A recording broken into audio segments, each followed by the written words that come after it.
Il y a des histoires d'amour qui commencent comme un rêve.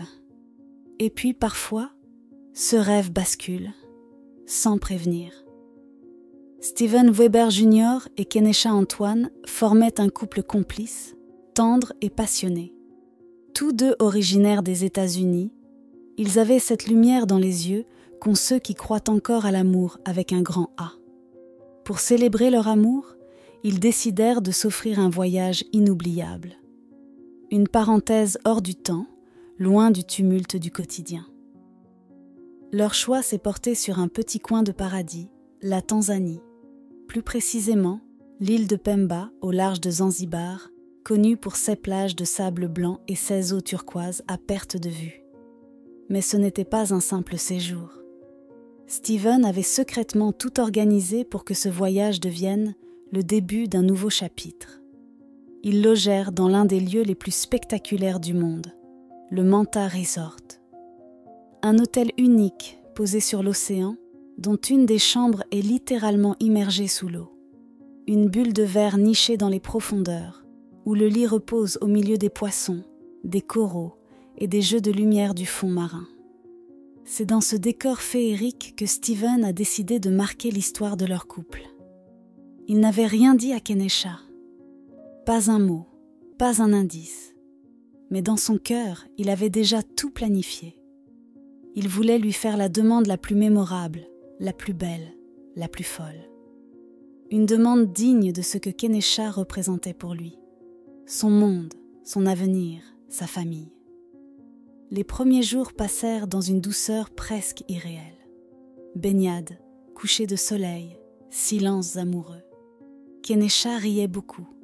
Steven, lui, semblait un peu plus nerveux que d'habitude, mais elle ne s'en inquiétait pas. Il aimait surprendre. Il aimait voir ses yeux s'illuminer. Et puis, un matin, alors que le soleil caressait la surface de l'océan, Steven se leva plus tôt que d'habitude. Il embrassa Kenesha sur le front, discrètement, et descendit sur la plateforme flottante. Il n'avait qu'un masque de plongée basique. Pas de bouteille, pas de combinaison. Juste une lettre manuscrite, plastifiée, soigneusement pliée, et une petite boîte contenant une bague de fiançailles. Il savait ce qu'il voulait faire. Ce moment, il l'avait répété mentalement des dizaines de fois. Il allait plonger, descendre jusqu'à la vitre de leur chambre sous-marine. Et là, à travers la paroi de verre, il allait lui demander sa main. Il était prêt. Du moins, il le croyait. Steven se tenait au bord de la plateforme. Le soleil tapait doucement sur l'eau claire, presque irréelle. En contrebas, la chambre sous-marine semblait paisible, suspendue comme dans un rêve. Il ajusta son masque, serra fort la petite boîte dans sa main gauche, la lettre plastifiée dans l'autre. Il inspira profondément. Une fois, 2 fois, puis il plongea. Sous l'eau, tout était calme. Le monde s'était ralenti. Le temps, suspendu. Il nageait lentement, porté par une détermination douce mais intense.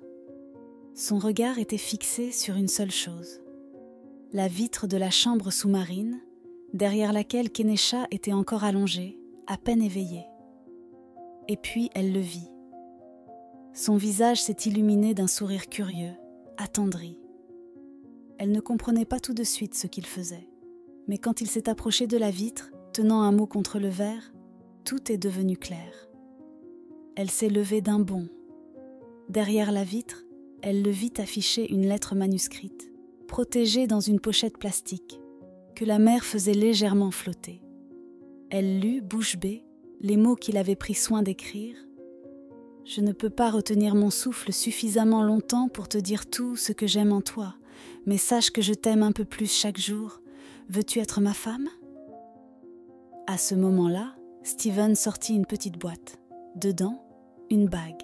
Simple, élégante, sincère. Kenesha éclata de rire, surprise, bouleversée.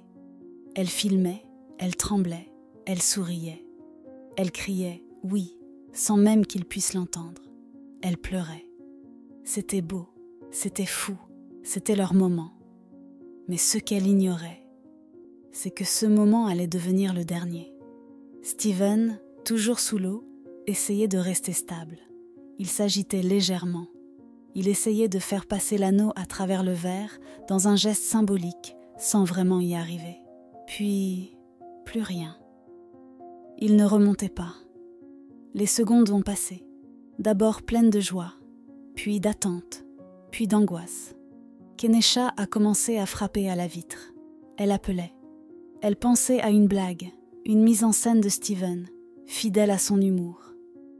Mais il ne remontait pas. Elle est sortie, accourue, appelée à l'aide, hystérique. Des membres du personnel sont arrivés. Les minutes ont semblé des heures. Dans cette mer si calme, Steven ne bougeait plus. Il avait tout donné pour rendre ce moment parfait. Mais il n'avait pas prévu qu'il ne pourrait pas revenir. Son souffle s'était arrêté quelque part dans les profondeurs, juste après avoir demandé la femme de sa vie en mariage. Le jour qui devait être le plus beau de leur vie est devenu le plus cruel. Steven n'est jamais remonté. Et Kenesha n'a jamais pu lui dire ce qu'elle avait hurlé en silence à travers la vitre. Oui, 1 million de fois oui. Sur l'île de Pemba, les secours ont mis du temps à sortir son corps de l'eau. Il n'y avait plus rien à faire. L'homme qui avait voulu offrir à la femme qu'il aimait une demande inoubliable avait payé ce geste d'amour de sa propre vie.